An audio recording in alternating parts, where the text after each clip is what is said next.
Bem-vindo a todos, é um prazer estar com vocês aqui. Estamos oferecendo interpretação nessa sessão. Se vocês quiserem interpretação em francês, português ou inglês, vocês podem utilizar aí o globinho que tem na sua tela para selecionar o seu idioma. Eu sou Jenny Moore e sou executiva global da Very delighted. The Climate and Health Alliance. E é uma alegria estar com vocês hoje. Vamos falar sobre o relatório do berço à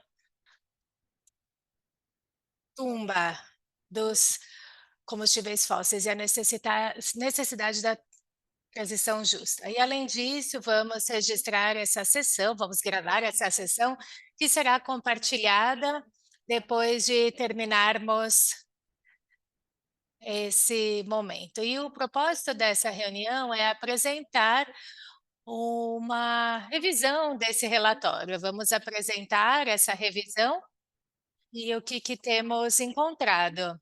Vocês vão ver o que eu e dois outros autores estivemos aqui preparando. Essa apresentação terá 30 minutos e a sessão completa vai durar mais ou menos uns 40 minutos, então vocês vão ter 10 minutos para perguntas e respostas. Mas podemos ficar um pouquinho mais se tiverem algumas perguntas adicionais.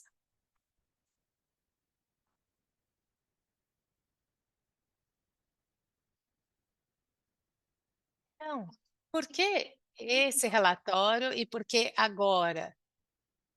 As emissões de CO2 chegaram a um recorde no ano passado, de 0,8 o aumento com relação ao ano anterior. Estamos num aumento definitivo em que teríamos que diminuir as emissões. Já vemos que excedemos em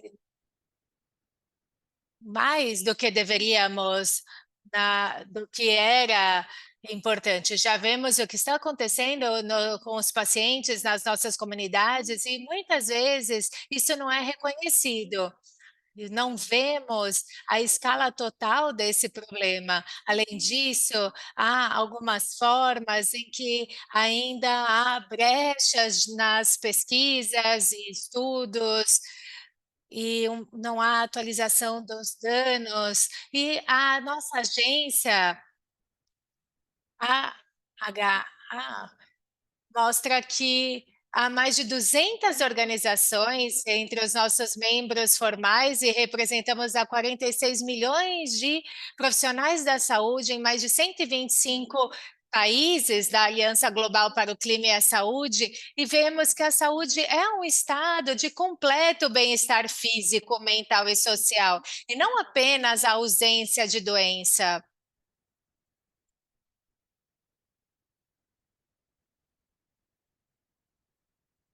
Então, o que decidimos fazer? O que queremos conseguir com esse relatório chamado de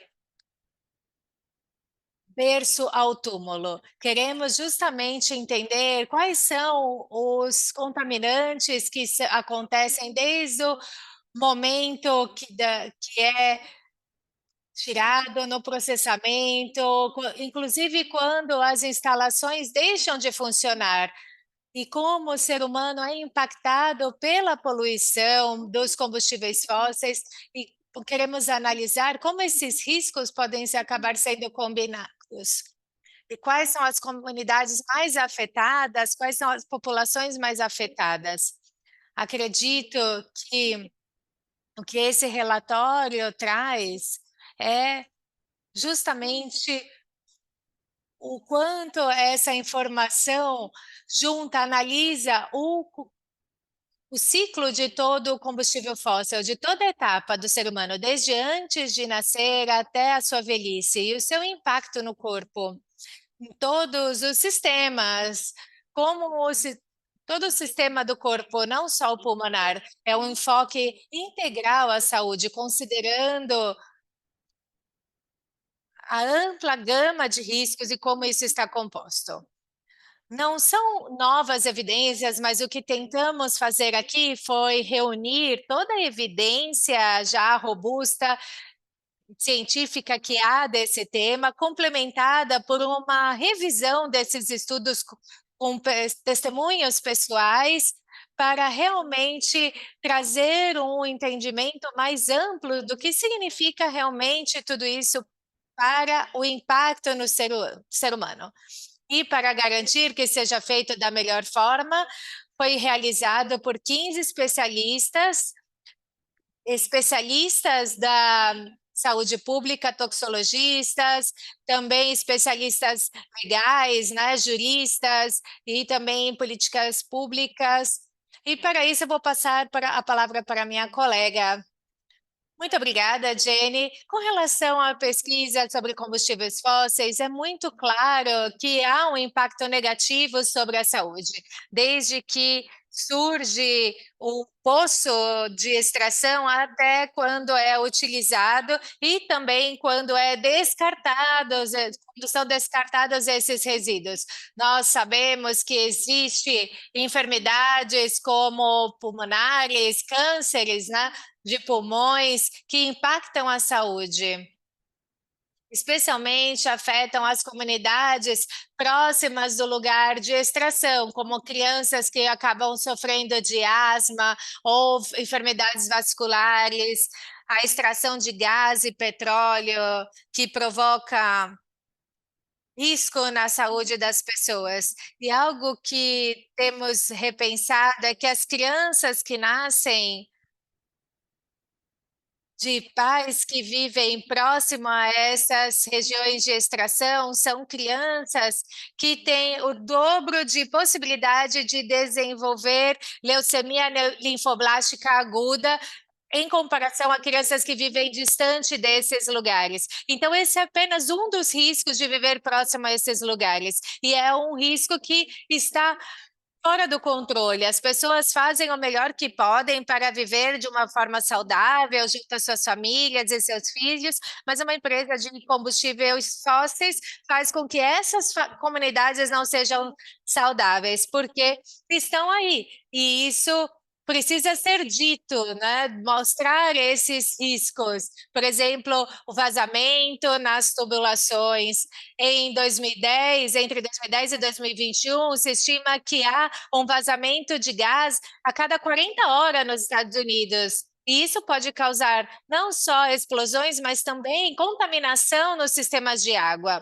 Além disso, há um grande risco na questão dos transporte, há derramamento de transporte, como aconteceu na Bahia Spirit, as pessoas que trabalharam na limpeza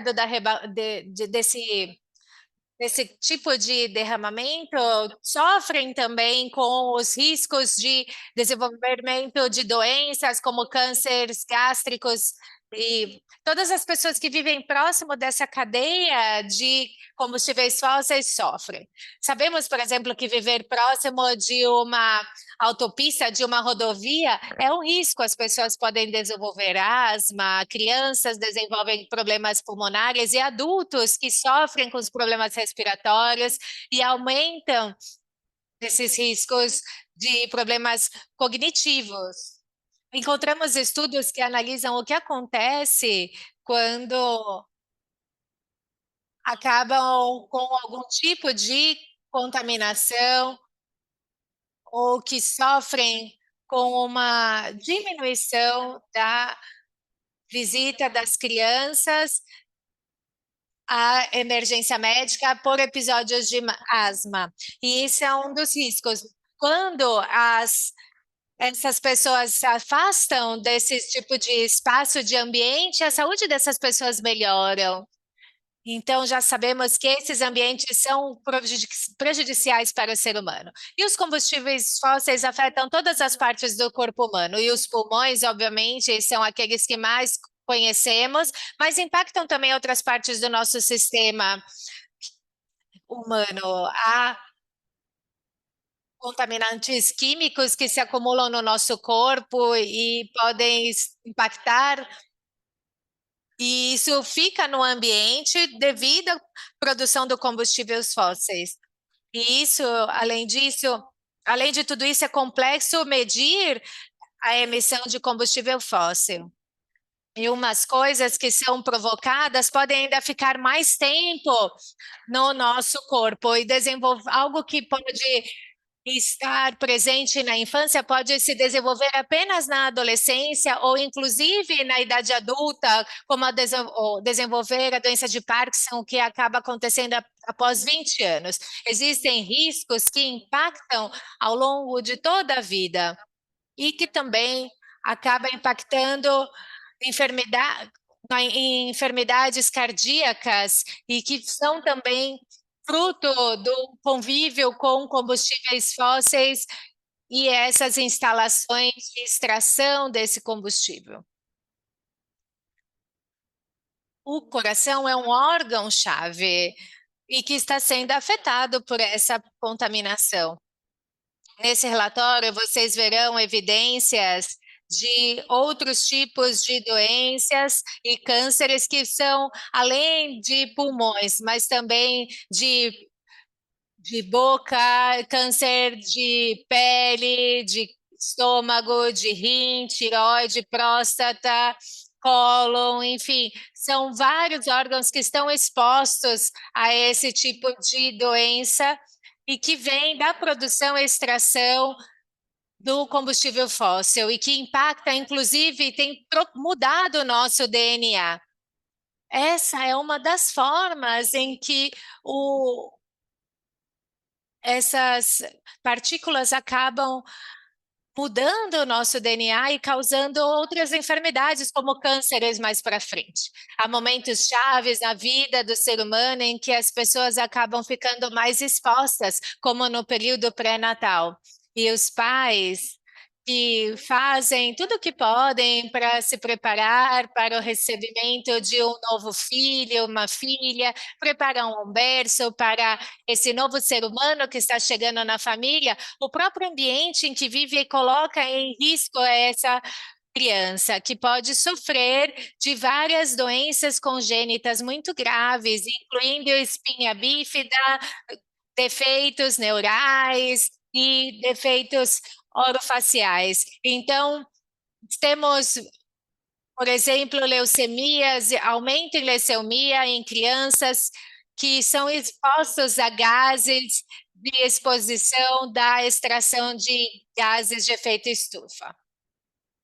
Todas essas exposições, especialmente desde o ponto de vista desenvolvimento da criança, impacta durante toda a sua vida. E, finalmente, durante a velhice.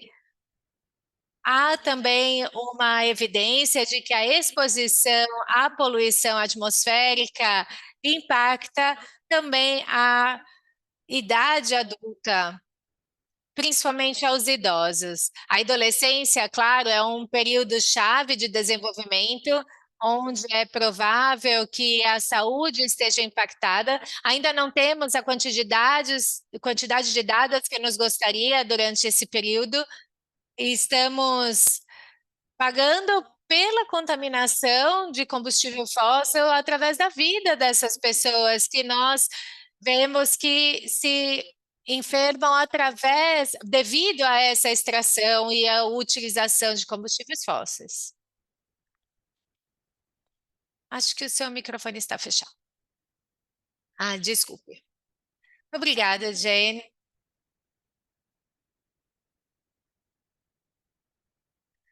Obrigada por falar sobre a poluição e a contaminação e como ela impacta as diferentes áreas do corpo humano. E essa é uma das partes que nós nos enfocamos nesse relatório, porque realmente tudo está sendo afetado pela crise climática e dos combustíveis fósseis.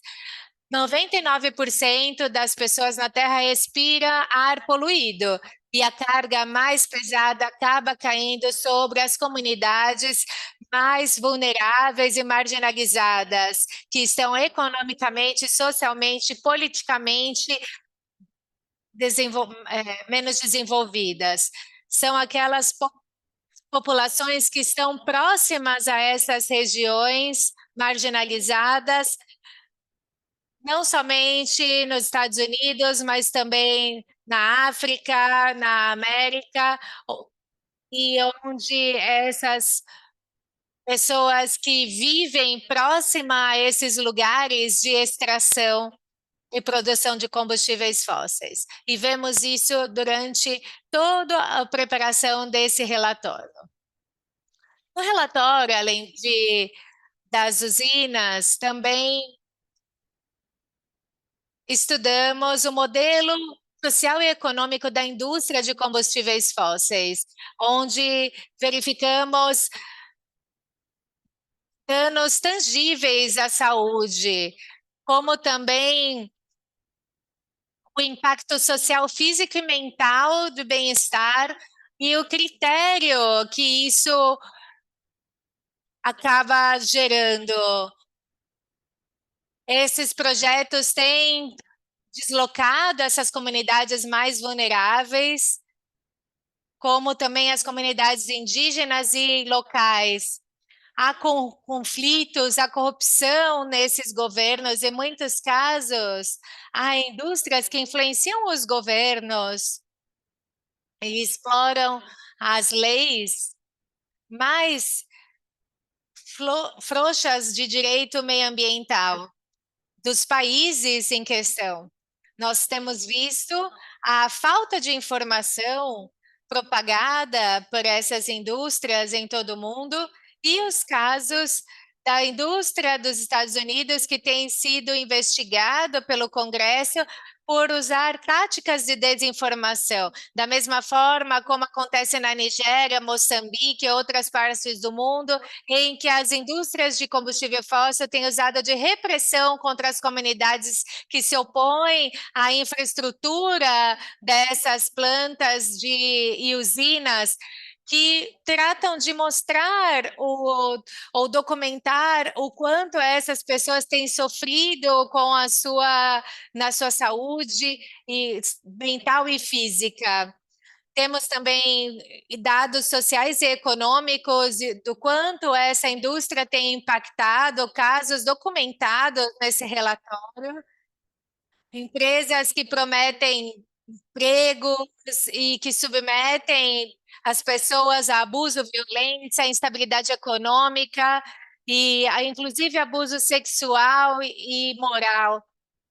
Temos testemunho de liderança indígena nos Estados Unidos que mostra exemplos de pessoas que têm aumentado no uso de drogas e álcool justamente ao redor dessas empresas, o que mostra o quanto essa indústria causa danos sociais e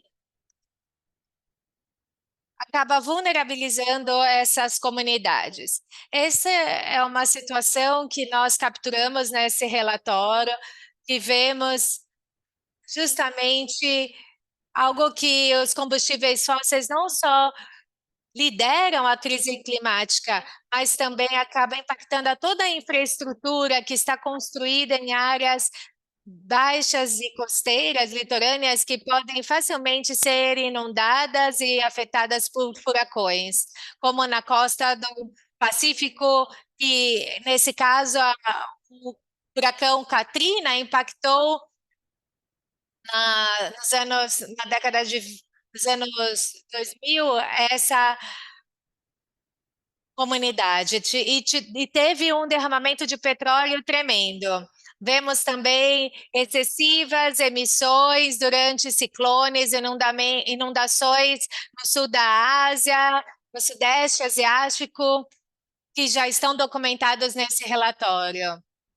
Tudo isso, esses danos que têm sido impulsionados por essa infraestrutura, que interrompem muitas vezes serviços sanitários, hospitalários que não são acessíveis justamente nesses lugares onde as pessoas mais necessitam. Então, os combustíveis fósseis têm uma carga dupla, especialmente nessas regiões mais vulneráveis. E uma das razões em que queremos analisar os diferentes pilares de como essas políticas estão funcionando e estão enfocadas no carbono, na emissão de carbono e metano.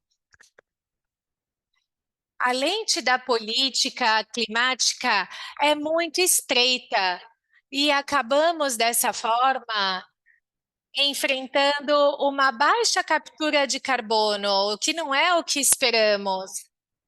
Há um abuso dos direitos humanos que persiste. Essas não são as soluções que esperamos. E isso reúne todo o aspecto de danos. Quando falamos de uma solução, não estamos falando só de uma transição energética, mas também queremos falar de como tratar dessas injustiças históricas, proteger os direitos humanos, os direitos indígenas e garantir um ambiente de saúde sanitário que seja bom para todos. Essa conversa de transição justa é uma conversa que deve ser holística em sua natureza, abarcando ou englobando todos esses aspectos. E a evidência que traz esse relatório é para garantir tudo isso, que possa ser assumido por todas essas empresas, esses compromissos que têm sido apresentados. Falamos com doutores, enfermeiras, assessores sociais, trabalhadores da indústria de diferentes países, como Índia, África do Sul, Chile, Indonésia, Estados Unidos, Reino Unido, Moçambique, Austrália, Malásia, que apresentaram a sua experiência de vida como residentes e que estão envolvidos com combustíveis fósseis e toda a sua infraestrutura, e eles oferecem a sua experiência com relação aos danos que eles observam nessas diferentes comunidades e populações. E com toda essa informação, todos esses dados, elaboramos algumas recomendações. Há aqui 8 recomendações nesse relatório, que podem ser dividido em 4 categorias, desde a mais urgente, que é acabar com a expansão e com as existentes ou com novas explorações e desenvolvimento. Estamos falando também agora com relação a financiamento e subsídios diretos e indiretos dessa indústria, que deve ser interrompido e redirecionado a intervenções sanitárias de saúde e bem-estar. Também falamos sobre a reestrutura do financiamento, falando também junto às instituições globais e de mitigação do clima, e também de limpeza dos locais contaminados e poluídos. Há uma evidência forte sobre o quanto a contaminação e a poluição é tóxica e o seu impacto devido à produção de combustível fóssil. São empresas que são totalmente responsáveis pela limpeza e por recuperar esse solo e esse ambiente contaminado, além de regular e acabar com a desinformação que essas indústrias propagam. Algumas recomendações têm a ver com a necessidade de desenvolver ações com a comunidade, junto a pessoas que precisam ter os seus direitos garantidos na área da saúde, de bem-estar, meio ambiente, que sejam líderes para garantir o bem-estar e seu futuro. Como garantir cuidado, saúde, como a comunidade sanitária pode liderar a mudança para acabar com a indústria de combustíveis fósseis. E a Jenny vai falar das recomendações para a COP30. Muito obrigada, Sueta. E com a COP30, que está chegando, que será em Belém, no Brasil, temos uma oportunidade chave de levar adiante algumas ações para atender esses problemas que estamos falando aqui. E a primeira é para os países participantes da COP, os negociadores que sentarão à mesa para estabelecer objetivos claros.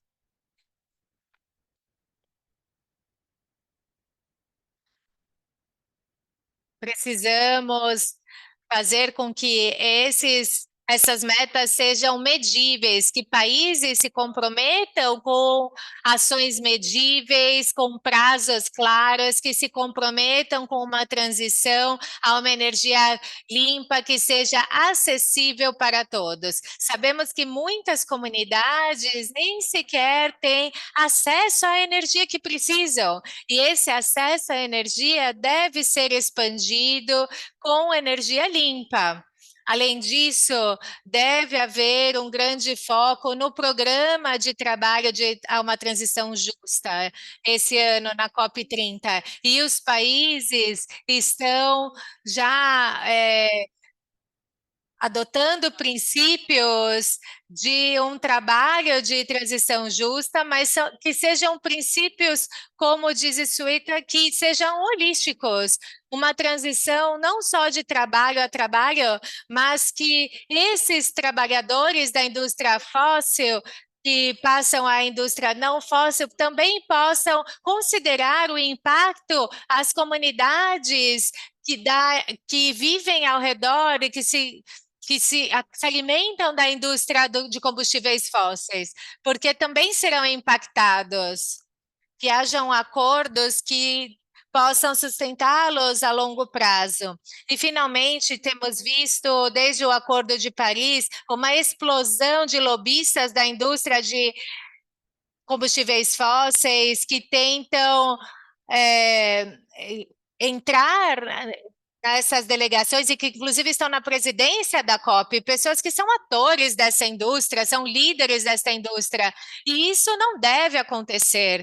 Esses lobistas não devem sentar-se à mesa, pessoas que se sentem à mesa de negociação, é um conflito de interesses. Eles Como vamos sair da era de combustíveis fósseis para um futuro de energia limpa se essas pessoas permaneçam aí? Precisamos garantir que isso não aconteça.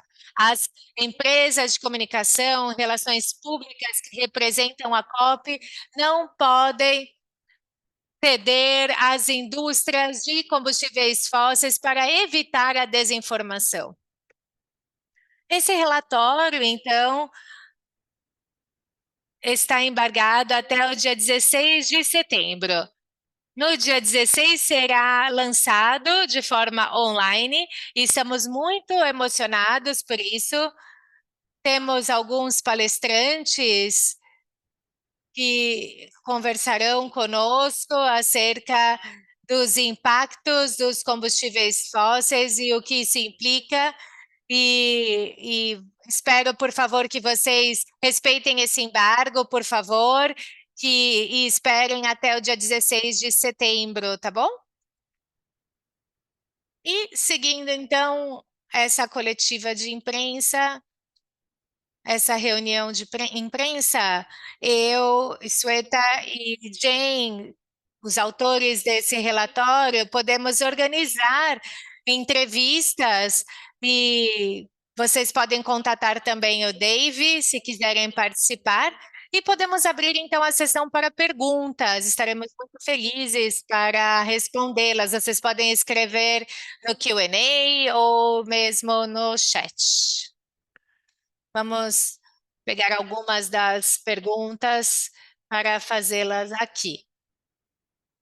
Acho que os nomes completos dos participantes estão aí no chat. E também saber se já temos aqui algumas perguntas. Esse é um relatório global e analisa um problema global. seja em termos de escopo ou de escala do impacto de combustíveis fósseis, do que simplesmente aquilo que é mais local e requer garantias urgentes e uma imediata resposta.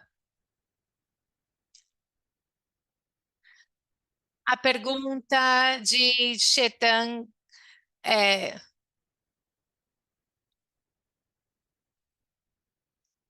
relação à pertinência desse relatório. A pergunta para a Jane: a ausência de novos dados diminui a eficácia de um relatório tão global e abrangente? Bom, eu não acredito, né? Quando falamos de danos às comunidades, quando escutamos sobre um derramamento de óleo, de petróleo, esse parece ser um problema local e que depois vai passar. Mas quando revisamos todo o histórico, toda a informação e depois as crianças que foram afetadas, vemos que há dados de pesquisas e que mostra que o alcance de tudo isso é muito abrangente. E esse relatório consegue abranger tudo isso. Muitas vezes estamos trabalhando de forma dispersa, e aqui é possível ver uma coisa mais reunida. Algo que eu também gostaria de mencionar é que os detalhes não estão presentes devido à pressão da própria indústria, porque há interesses em não expor essa informação, mas não significa que esse problema não exista. Por exemplo, a situação da Nigéria. O fato de que um dos relatórios mais recentes tenha analisado a presença de produtos químicos tóxicos no sangue das mulheres, e eles descobriram que em 12 mil amostras de sangue de mulheres, todas detectaram a presença de hidrocarboneto poliaromático. Imaginem a presença de problemas como os que vemos nas mulheres. É um relatório que analisa dados já existentes, mas que ainda há algumas brechas, mas que através dos testemunhos dos profissionais de saúde, dos pacientes, das comunidades, que são justamente as pessoas que estão na linha de frente, conseguimos fazer e reunir toda essa informação para fazer essa análise. E é uma informação global, é uma informação que reunimos de todo o mundo e que demonstra a magnitude dos problemas que estamos enfrentando. Próxima pergunta. Excluir os representantes da indústria é a primeira vez que é feito ou essa recomendação é chave? Você pediu a proibição de anúncios de combustíveis fósseis e a proibição de representantes de combustíveis fósseis em COPs e outras conferências climáticas. Essa é a primeira vez que isso é pedido coletivamente? Bom, precisamos sair dos combustíveis fósseis, acabar com isso. E essa é parte do motivo que desenvolvemos esse relatório. Para nós é muito claro o fato de que a profundidade e a escala e os impactos dos combustíveis fósseis não chegava onde precisava chegar, não eram feitas as mudanças que precisavam ser feitas. E é porque a conversa fica restrita apenas à emissão de CO2 na COP, ou emissão de metano e na mudança climática. E às vezes, como comunidade sanitária, é um erro falar apenas sobre a mitigação da mudança climática. Mas a gente não fala dos co-benefícios e não avaliamos quais são realmente os riscos e perigos de que as pessoas estão submetidas devido à poluição. Não temos sido suficientemente claros e a verdade é que a elaboração desse relatório era reunir evidências para demonstrar em um só lugar que quão importante é e qual é a magnitude desse problema. Vamos para a próxima pergunta. Com relação à ausência de dados, com relação à brecha de informação, há grandes brechas de informação no sul global. Já sabemos que há amplas brechas nessa área de dados de saúde no sul global.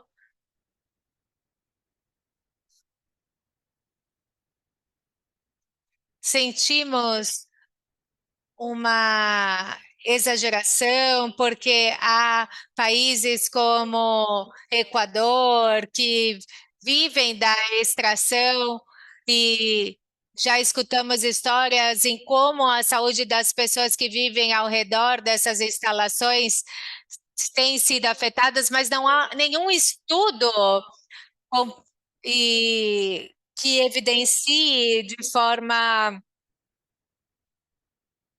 é, há uma forte pressão e talvez falta realmente estudos que sejam financiados por essas situações, que sejam realmente financiadas. Isso talvez porque há uma pressão e é perigoso de repente ir lá conversar com a comunidade, há uma força militar não, que não deixa a gente se aproximar para saber se a sua saúde está sendo impactada. É muito difícil chegar nessas comunidades como investigadores, pesquisadores, mas devido ao que vemos no norte global, não acredito que o impacto que há no sul global seja diferente, porque os corpos são iguais e as toxinas, os produtos químicos e tóxicos são os mesmos. Não, o fato de não ter informação disponível não significa que o problema não exista. E, na verdade, no sul global, o acesso à saúde e o acesso a algumas ações de mitigação no impacto à saúde é ainda menor. E devido à marginalização e à pobreza, vemos ainda muitos casos em que as pessoas nem informam esses problemas até o momento em que realmente estão num risco de vida. Buscar atendimento à saúde não é uma prioridade devido à dificuldade, porque devido a condições sociais, econômicas e políticas, eles acabam sofrendo ainda mais.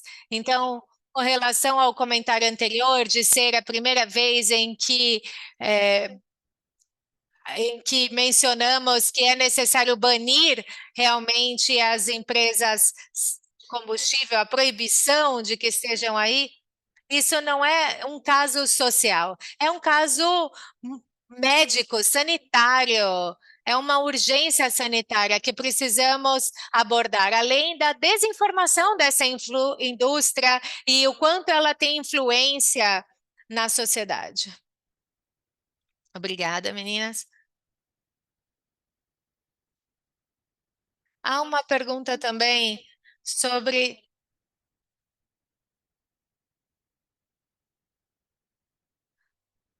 sobre os representantes de saúde que vocês representam. A comunidade de profissionais de saúde cada vez mais participa ativamente desse tema.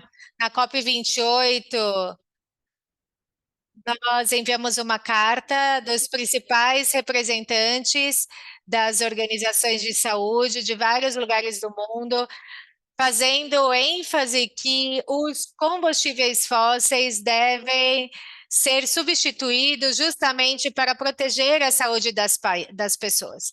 A comunidade sanitária apoiou esse chamado do Tratado de Não Proliferação de Produção de Combustíveis Fósseis.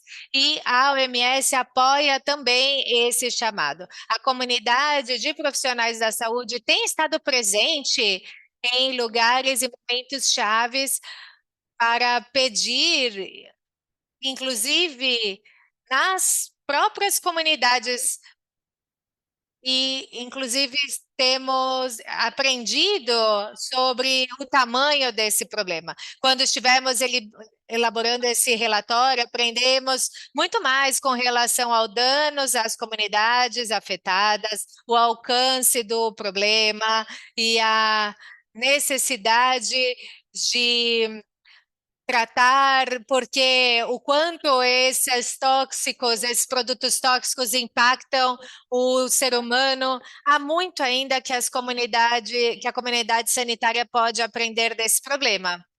E um dos pontos de atenção desse relatório é fazer com que essa evidência esteja disponível para toda a comunidade de saúde, para que isso possa respaldar os seus esforços de luta contra a indústria de óleo e gás. Algo que eu gostaria de adicionar é que na lista de ações, a mais recente é desafiar a desinformação da indústria de combustíveis fósseis.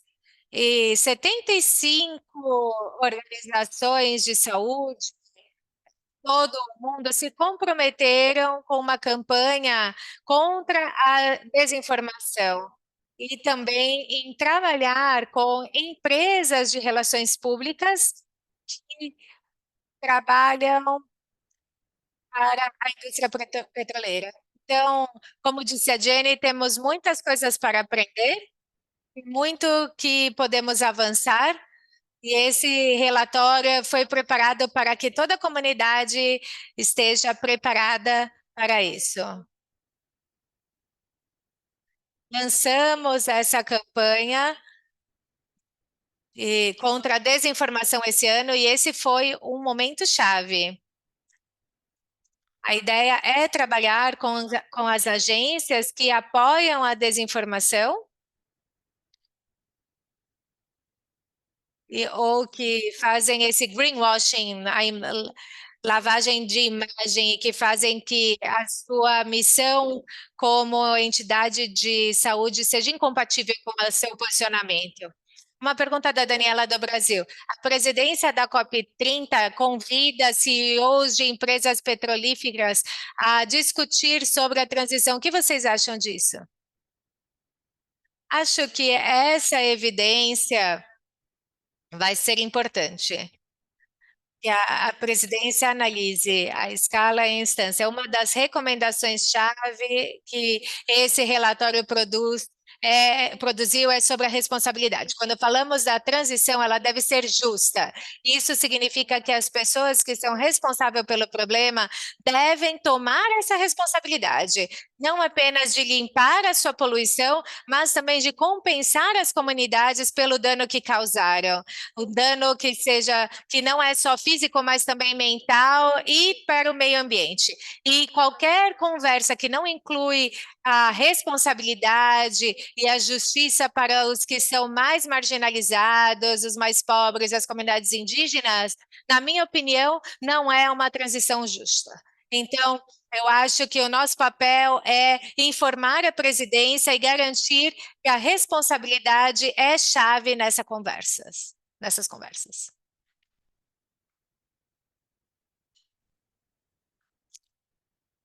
Acredito que temos mais uma pergunta. Vocês mostraram o problema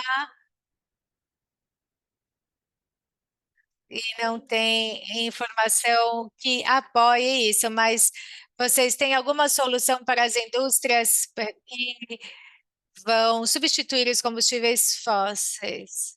Eu não sei se eu entendi bem a pergunta, Mikles. Talvez, vamos ver se eu entendi bem a pergunta. Você mostrou o problema, não há dados disponíveis sobre isso. Você tem alguma solução para a indústria substituir os combustíveis fósseis? Na sua opinião, em quanto tempo isso mudará a situação?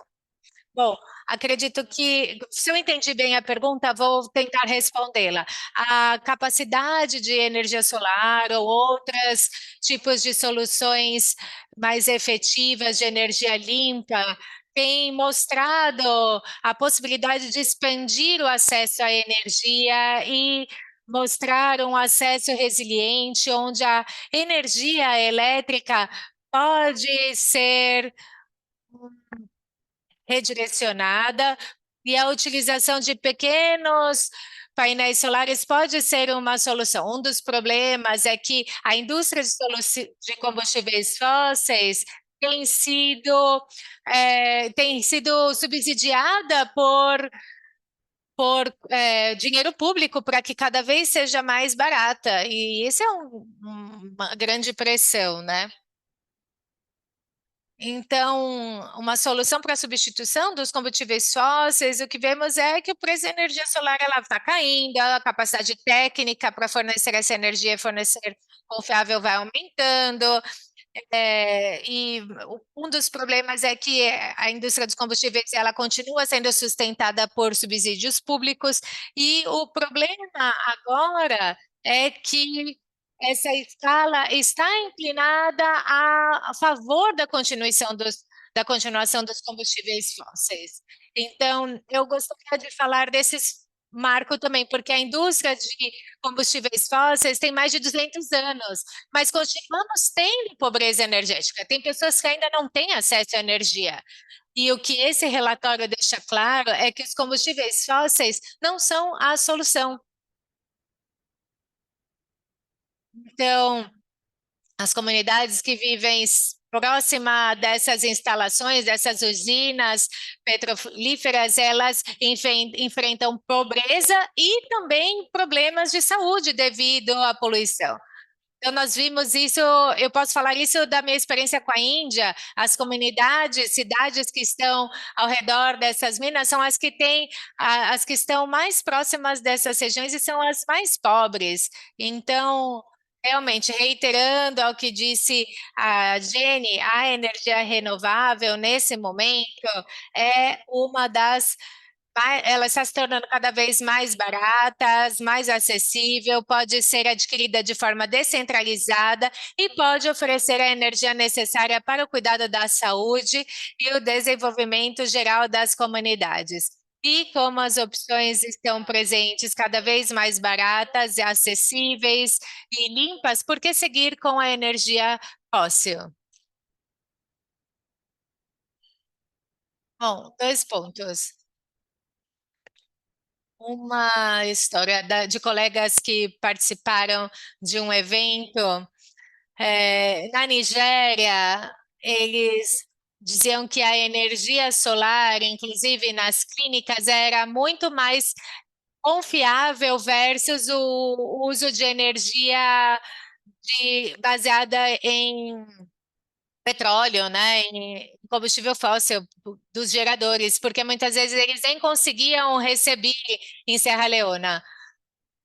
Eles não conseguiam, inclusive, continuar construindo esse tipo de instalação, porque elas são muito poluidoras e acabam impactando muitas comunidades ao redor. Para eles era muito melhor continuar construindo as plantas de energia solar.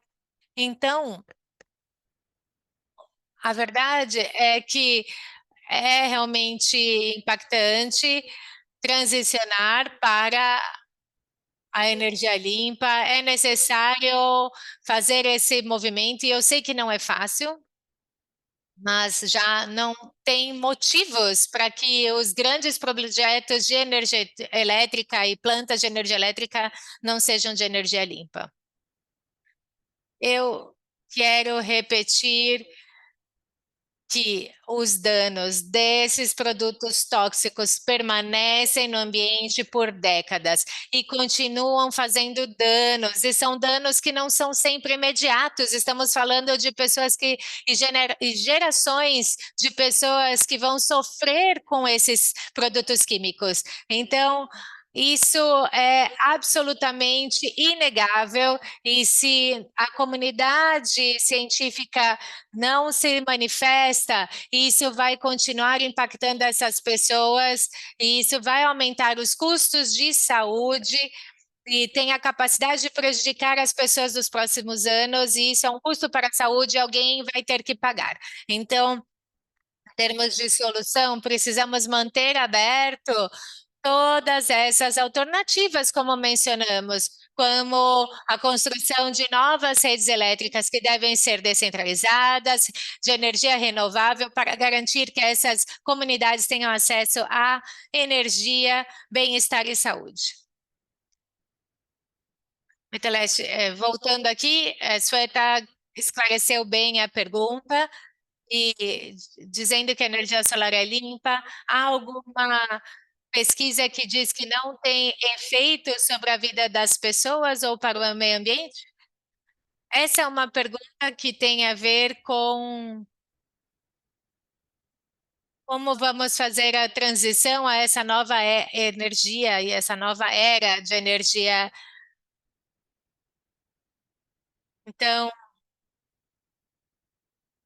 como a questão da mineria de minerais, a mineração de minerais críticos, né? Sim, eu não acho que a energia limpa é uma energia totalmente inofensiva. Nós, nós o que precisamos é um sistema que seja melhor. O que precisamos tirar desse relatório é que o que temos hoje precisa ser substituído. Nesse relatório, ela, ele mostra o comportamento da indústria de combustíveis, seus modelos sociais e econômicos que levam à injustiça, e esse mesmo modelo for repetido em uma situação de energia limpa, não vamos ter justiça. Então, o que realmente precisamos é analisar o relatório, os padrões de danos, padrões de injustiça, para que a sua substituição não repitam o da indústria fóssil, senão não vamos conseguir nada. Essa é a minha mensagem-chave com esse relatório. Temos estabelecido um padrão, analisamos os danos que esse padrão causa e a nossa mensagem é não continuar repetindo esse padrão. Bem, na sua análise da evidência, você tem algo para adicionar com relação a essa informação da extração de minerais críticos? Pode ser feita de alguma forma mais saudável e segura para a saúde das pessoas e dos trabalhadores dessa comunidade? Com relação à proteção da saúde das pessoas que trabalham na extração de minerais críticos, há alguns lugares do mundo onde isso tem acontecido e que coloca em risco a vida das pessoas e que contamina também o meio ambiente. E essa é a nossa responsabilidade é como fazer essa mineração sem poluir as comunidades, sem afetar o direito dos povos indígenas e afetar a saúde das pessoas. Eu acredito que com a tecnologia que temos hoje, os minerais que são necessários para o futuro energético podem ser extraídos de uma forma que não prejudique o meio ambiente nem a saúde das pessoas. Mas definitivamente precisamos de grandes ou mais fortes regulamentações e proteções com políticas que protejam essas pessoas e que não seja algo que seja pior, para que a energia renovável não cause dano ao meio ambiente e às pessoas, especialmente a escala de danos que vemos e que causa a indústria de combustíveis fósseis. A acessibilidade à energia tem a ver com as. Vamos refazer essa pergunta, só um momento, por gentileza.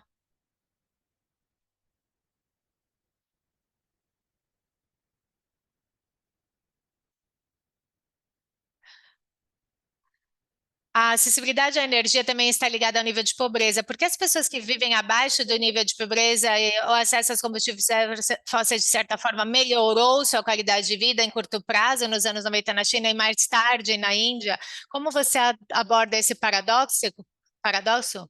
Bem, com relação a essa pergunta, naquela época a gente não entendia, não tinha algumas evidências. A pobreza energética ela está relacionada com a pobreza E as pessoas precisam de energia para ter negócio, para ter acesso à saúde. Então, a gente sabe que uma parte importante do desenvolvimento é a energia, mas a gente não sabia quais seriam os custos disso, e agora nós sabemos. Então, o que nós queremos é demonstrar que para sair da pobreza durante a era de combustíveis fósseis não existiam outras alternativas claras que proporcionassem a energia de forma segura e limpa. Então, o que o relatório traz agora é que globalmente estamos pagando um preço muito grande por esse desenvolvimento. E o que sabemos agora é que temos outras alternativas e que esse desenvolvimento pode acontecer sem que tenhamos que pagar esse custo tão alto e para que, como os combustíveis fósseis nos impuseram. Bom, a modo de exemplo, uma mulher que cozinha em casa, num ambiente fechado, está exposta a uma fumaça tóxica que expõe a sua vida a desenvolvimento de câncer e asma, e é uma grande injustiça isso. E a única solução para as pessoas que vivem na pobreza não pode ser isso. Precisamos fazer com que a energia limpa seja acessível para todas as pessoas, e isso é possível, é um tema de saúde pública. Shweta? Com relação aos exemplos, na China e na Índia, pensando na Índia, a Índia tem uma das piores qualidades do ar em todo o mundo. E isso é um impacto direto da queima de combustíveis fósseis. O dano na saúde que vemos nem sequer é algo que conseguimos mensurar. Se conseguíssemos, todos teriam claro que a transição à energia limpa é a única forma de continuar. Obrigada a ambas. Vamos terminar com esse comunicado à imprensa. Aqueles que quiserem conversar comigo, com a Jean ou com a Sueta, podem entrar em contato com o Dave Walsh, que ele vai organizar o que for necessário para que possamos respondê-los. Podemos, como já falamos com vocês, depois dessa reunião, vamos enviar para vocês vídeo, compartilhar com vocês o relatório que está embargado até o dia 16 de setembro. Lembrando que essa é a data que temos para o lançamento. E convidamos a todos que se reúnam conosco para o evento online que faremos dia 16, em que vamos divulgar o link para que vocês se registrem, tá bom? Muito obrigada a todos mais uma vez por estarem conosco. Estamos felizes também porque vocês estiveram conosco interessados nesse tema e esperamos que nos ajudem a alçar a voz, a levantar a nossa voz e dar visibilidade a esse problema e às histórias das pessoas ali presentes. Obrigado por sua atenção e participação. Se quiserem, podem entrar em contato conosco por e-mail. Obrigada.